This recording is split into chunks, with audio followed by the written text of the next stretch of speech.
Have you ever felt the pain of attachment in love? What if there's a way to love deeply without suffering? Today, we dive into the timeless teachings of the Buddha to uncover the path to true love, free from the chains of attachment. Let's explore the wisdom that can transform your relationships in your life. One of the most frequent questions that I get asked from people is that people say that I fall in love with this person, and I get too much attached to him or her, and it hurts both of us, right? It hurts me, and to the other person, how can I love someone without getting attached to that person? That is one of the frequent questions that people ask from me. Well, to understand about this love versus attachment, first of all, you need to understand what is the difference between love and attachment. I'll tell you the difference. If you are in love with someone, if you fall in love with someone, this means the pure love, the love. I would say you say that I need you to be happy, that's what you say. I need you to be happy. If that happiness includes me, that's much better. If it does not include me, it's okay. Anyway, I need you to be happy in your life. That is love. And in attachment, you say you need to make me happy. If they don't, if they are not able to make you happy, then what do you say? Why aren't you making me happy? The love you give to me and the things that you do to me is not enough. That's what you say. That is called attachment. So did you see the difference? That means in love, you think about other people's happiness. As a result of thinking other people's happiness or wishing other people's happiness, you get the same thing back. But in an attachment, you wish your own happiness only, that you become. It's a form of selfishness. How attachment happens. So this is the difference between love and attachment. So how attachment happens, here's how it happens. You see this person and you think like, oh, he or she is perfect for me, he's the best thing for me, and I want to be with that person forever. I need to be with him or her forever. I know I don't want to let that person go off my life. I don't want that. Let that person to live my life. I need to be with that person. In that case, you hold on to that person tightly, you grab that person and you don't want to let go of that person. Then what you do in the next step, you try to protect him or her. Sometimes you overprotect him or her. So some people they put restrictions.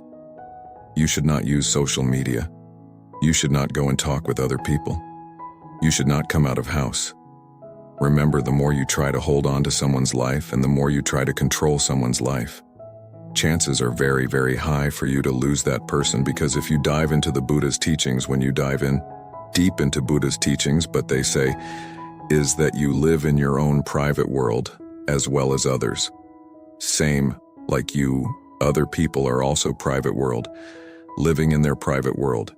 You create your own private world. You create your own happiness. You create your own sadness. And everything that you create is created by yourself. Your world is created by yourself. So it goes same with others. They are living in their private world. Same as you. Like to be happy. And same as you. Like to be free. Those people around you likes to be happy and free. So what happens when you try to put restrictions on someone? What happens is they don't like it. No one likes to be totally under control of someone. They need to have some sort of freedom in their life, so chances are very high for you to reality of life, lose that person. If you try to protect and overprotect and hold on to it and hold on to that person, and you think like, I need to be with that person, and what happens next is you become afraid of losing that person. You think, what if this guy or this person leave me? What will happen to me? My whole world will be a disaster. Remember, the reality of life is no one in this world is permanent. Everyone, everything, every experience in this life is subjected to change. That is the reality of life, so that is how attachment happens. But in love, you come to the reality when you love someone correctly and purely without too much attachment. You come to this reality, to this real world. You know that these people around me are not going to live forever with me. It's not going to happen now. One of the remember things that both the advice does to remember every time, every single day, and every single time, it is that it is possible to remember. Buddha said, remember that everyone around you, every person who loves you and who you love, is going to leave you. You have to be separated from these people. I know it is painful, it is difficult to think, because we love people. We're afraid of losing their butt one day in one way or another, and sooner or later this will happen. At least at the death it will happen. So we have to leave these people around us. We are not going to live forever. So when you realize that that is the reality, when you realize that you come to the reality and think, I have a very, very little time with these people. Actually, the life is short. Life is short. We have, if we live, if nothing happened to us, we will live only for maybe like 85 years, who knows. So life is very short. Then you know that I'm not going to live with this person forever. So what do you show your love, affection, kindness, and compassion to this person?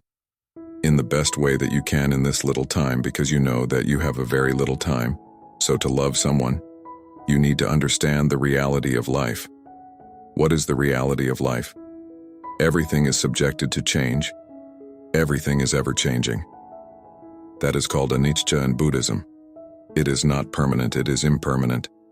The second thing is that everyone in their own world is suffering. We suffer in our own private worlds.